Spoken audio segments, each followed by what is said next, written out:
gentlemen, welcome to race number 6 of the MSCA American Ethanol Truck Series. We are here at Iowa Speedway, one of the biggest races of the season. The only race that's bigger, the other race that's here in the night, under the lights. We're going into the starting lineups now. Kenny Washington getting the pole position, and on his outside is the number 4 truck, his teammate, Russ Kamofsky. Also the points leader, Russ Kamofsky. Kurt Trencherman giving the front, basically the entirety of the front row to Wade Enterprises, and Nathan Howman to his outside in the 17. Mitchell Henderson finished second last week, row number 3 inside, and Ediene Jones in the 59 to his outside. Zachary Fitzwater, the highest of the Go Home qualifiers, and Steve Hickman in the number 64 in that Eagle 1 Chevrolet to his outside. Derek Yarworth in the number 80 truck is going to be inside row 5, and Alexander Rowe, another Farfan Motorsports car, on the outside of row 5. Daniel Bouchard, Texas winner, going to be inside row 6, and to his outside, the newly sponsored number 53 of Eli Bright. Jennifer Power in the 81 going to be inside of row 7, and on her outside is the 55 of Stephen Thompson, running for that sort of points position for the part-timers. Nick Pericles in the 6, and Isaac Nichols in the 13 will make up row number 8. Row number 9 will be the 3 of Al Lagasse, and the number 68 truck of Rick Witt, the winner of this race last year. Row number 10 is the 03 of Ace Garcia, and the 23 of Ryan Kendall, a driver who really needs to get a decent finish here. Fernando Ulieza, row inside of row 11, and on his outside is the 38 of Tanya Breyer. Row number 12, Justin Zeidel in the number 44 Rogers Motorsports truck, and Bill Cox in the number 22 to his outside. Row number 13 is the 334 Bob Schlepka, running for Carl Performance, Carl Chevrolet, and Eric Monaco in the 36 to his outside.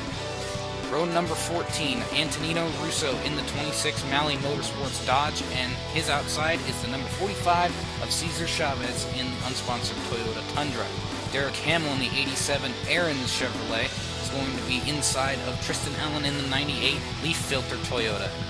Stuart Gratton in the Bebops Chevrolet, number 47, and Arnold von Hindenburg to his outside in the Frisch Big Boy Chevrolet. Number 33, Zachary Fitzgerald in the Oakwood Homes Cadillac. To his outside is the 19 Adventureland Toyota of Colin Denton. And the final row, Kieran Pangborn in the number 24 Mountain Dew Chevrolet, and Jason Kranz in the Delphi Chevrolet to his outside. These are the drivers that did not make it into the race. Igor Barreto, Mike Monacy, Jack Porkins, Lucas Sky, Giovanni Barraza, and Frodemar Otts all will miss the show. As we come down to the front straightaway, the green flag is out, and we are underway here at Iowa Speedway. Kenny Washington leads him to the stripe and down into turn 1. A pretty big run on his teammate in the 4 truck. As you can see now, he's got a pretty big jump over the field. His teammate in the 60 truck of Kurt Trencherman is right on his back bumper, though. Kurt Trencherman doing a pretty good job as he started off the season slow and has slowly picked up the pace as the season has gone on, driving a pretty much the exact same scheme as his teammate in the 4. The 90 truck leading the race still as we come down to lap number 3. Mitchell Henderson in the 88 truck, also running in 4th. 5th is Zachary Fitzwater, as the guys on the high side. High side is not really running very well, as Zachary Fitzwater, the highest running in the Go to the Homers, as we said. He's one of the only Farfan Motorsports drivers to ever have gone down that far in points to end up being a Go Home driver. However, he's doing a great job right now, sitting in a 4th position, and he looks blazing fast as we saw in qualifying. He nearly won the pole position, only before Wade Enterprises decided to steal it away from him. However, we did have an incident on the first lap, Colin Denton getting turned around by Jason Kranz. Jason Kranz was a little bit frustrated with his qualifying position, as he pretty much started in dead last.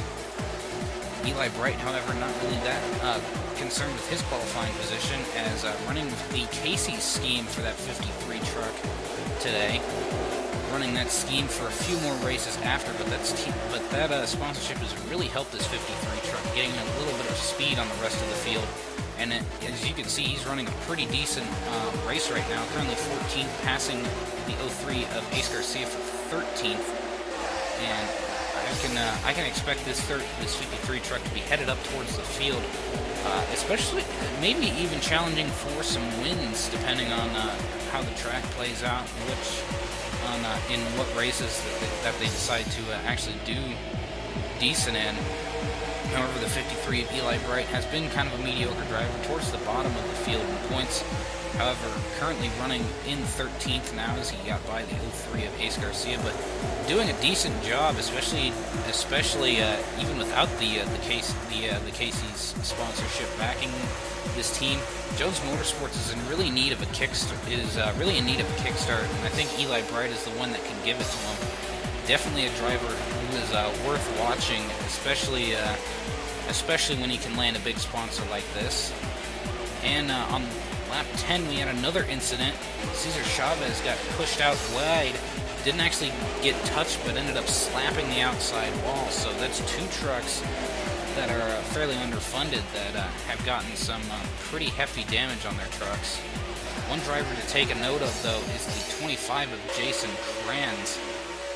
He had a very abysmal qualifying run. Kind of surprising to see as he won the last race at Kentucky, which if you think about it, the driver who won the last race qualifying dead last doesn't seem like a very good thing to do, and especially if you're Jason Kranz, because Jason Kranz is trying to run for a points battle at the lead, but when you're pretty much starting at the back and you're mired at the back of the field, you really can't do anything with that unless you can get through the traffic. And right now, from what it looks like, he doesn't seem to be getting through any traffic. It looks like he's just sitting back here. I don't know if that 25 truck is having some issues, because obviously his teammates, they aren't as up to par as they used to be, but the 25 has just dropped off completely compared to his teammates in the 17 and the 37. So some issues for Jason Kranz possibly in that number 25 truck, but that yet remains to be seen. However, Jason Kranz has gotten by a few trucks already.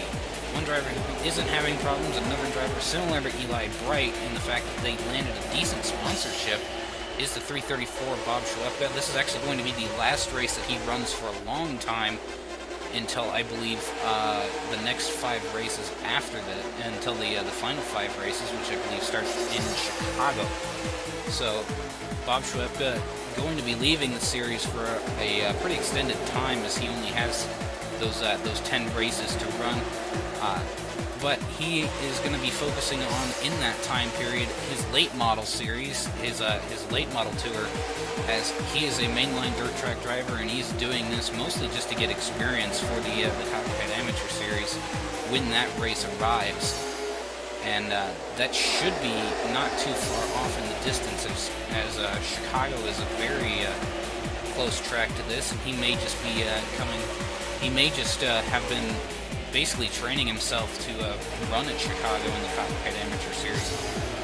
If that is the race that he is running, and it's not completely sure as to which race that he is running in that number 7 truck, in that number 7 car, but we know that he is running in the Copperhead Amateur Series, and it is confirmed. Kenny Washington in the 90 truck, still your leader, but now being followed by the 76 of Zachary Fitzwater. They've already gotten by the 45 of Cesar Chavez, who I believe is 2 laps down, possibly more depending on, actually I do believe he is 2 laps down. I think he went to pit road after slapping the wall out of 4, and that really cost him a lot of time, and really basically just ended his race at that point in time.